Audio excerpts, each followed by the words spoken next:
2024 വിട പറഞ്ഞ് 2025 ജൂബിലി വർഷത്തിലേക്ക് നാമൊക്കെ പ്രവേശിക്കുകയാണ്.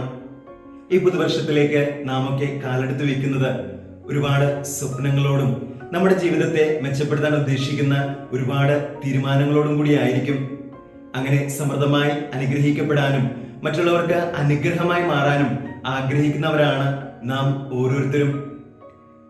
നമ്മളോട് വിശ്വസ്തനായി നിലകൊള്ളുന്ന ദൈവത്തോട് നാമൊക്കെ വിശ്വസ്തരായി നിലനിൽക്കുമ്പോഴും അതുപോലെ ദൈവത്തിന്റെ അനുഗ്രഹം നമ്മുടെ ജീവിതത്തിലേക്ക് കടന്നു വരുന്നതിന് തടസ്സമാകുന്ന പാപാവസ്ഥകളെ വിട്ടുപേക്ഷിക്കുമ്പോഴുമാണ് ഞാനും നിങ്ങളും സമൃദ്ധമായി അനുഗ്രഹിക്കപ്പെടുന്നതും മറ്റുള്ളവർക്ക് അനുഗ്രഹമായി മാറുന്നതും.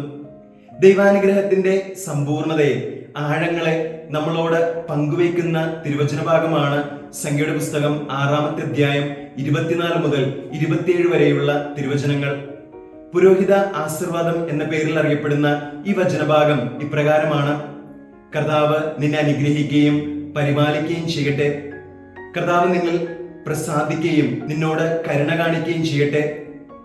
കർത്താവ് നിന്നെ കരുണയോടെ കടാക്ഷിച്ചുകൊണ്ട് നിനക്ക് സമാധാനം അരുളട്ടെ. ഇസ്രായേൽ പുരോഹിതന്മാർ ബലിയർപ്പണത്തിന് ശേഷം ദൈവജനത്തെ ഈ കൃപാവചസ്സുകൾ ഉരുവിട്ടുകൊണ്ടാണ് അനുഗ്രഹിച്ചിരുന്നത്. ദൈവജനത്തെ അനുഗ്രഹിക്കുന്നതിന് പുരോഹിതർക്ക് തങ്ങളുടേതായിട്ടുള്ള വാക്കുകൾ ഉപയോഗിക്കാനുള്ള അനുവാദം ഇല്ലായിരുന്നു. മറിച്ച് ദൈവം നൽകിയിട്ടുള്ള ഈ വചനം ഉരുവിട്ടുകൊണ്ടാവണം ഇസ്രായേൽ പുരോഹിതർ ദൈവജനത്തെ അനുഗ്രഹിക്കേണ്ടിയിരുന്നത്.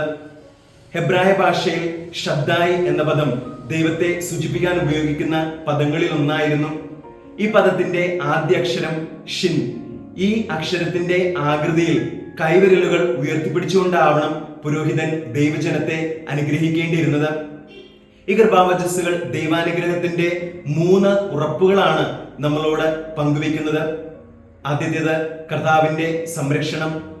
21-ാമത്തെ സങ്കീർത്തനത്തിൽ സങ്കീർത്തകൻ ഇപ്രകാരം പ്രഘോഷിക്കുന്നുണ്ട്: മരണത്തിന്റെ നിഴൽ വീണ താഴ്വരയിലൂടെയാണ് ഞാൻ നടക്കുന്നതെങ്കിലും അവിടുന്ന് കൂടെയുള്ളതിനാൽ എനിക്ക് ഒരനർത്ഥവും സംഭവിക്കുകയില്ല. കർത്താവിന്റെ സംരക്ഷണം നൽകുന്ന ഉറപ്പാണ് ഈ വചനത്തിലൂടെ സങ്കീർത്തകൻ പ്രഘോഷിക്കുക. രണ്ടാമത്തെ ഉറപ്പ് കർത്താവിന്റെ സമൃദ്ധിയാണ്. സങ്കീർത്തകൻ വീണ്ടും ഇപ്രകാരം പ്രഘോഷിക്കുന്നുണ്ട്: എന്റെ ശിരസ് തൈലം കൊണ്ട് അഭിഷേകം ചെയ്യുന്നു, എന്റെ പാനപാത്രം കവിഞ്ഞൊഴുകുകയാണ്. കർത്താവിന്റെ അനുഗ്രഹം നൽകുന്ന സമൃദ്ധിയെയാണ് ഈ വചനം നമ്മോട് പങ്കുവയ്ക്കുക. മൂന്നാമത്തെ ഉറപ്പ് കർത്താവിന്റെ സമാധാനമാണ്. സങ്കീർത്തകൻ വീണ്ടും ഇപ്രകാരം പ്രഘോഷിക്കുന്നുണ്ട്: അവിടുത്തെ നന്മയും കരുണയും ജീവിതകാലം മുഴുവൻ എന്നെ അനുഗമിക്കും. അവിടുത്തെ ആലയത്തിൽ ഞാൻ എന്നേക്കും വസിക്കും.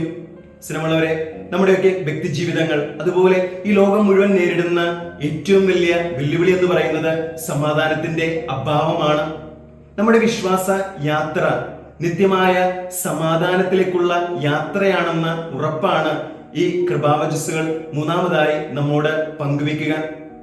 സ്നേഹമുള്ളവരെ, ഈ പുതുവർഷത്തിലേക്ക് നാമൊക്കെ പ്രവേശിക്കുമ്പോൾ നമ്മുടെ കുടുംബങ്ങളെ, നമ്മുടെ ബന്ധുമിത്രാദികളെ, നമ്മുടെ നാടിനെ, ഈ ലോകത്തെ മുഴുവൻ കർത്താവിന്റെ കരങ്ങളിൽ സമർപ്പിച്ചുകൊണ്ട് ഈ കൃപാവചസ്സുകൾ നമുക്ക് ഉരുവിടാം. കർത്താവ് നിന്നെ അനുഗ്രഹിക്കുകയും പരിപാലിക്കുകയും ചെയ്യട്ടെ.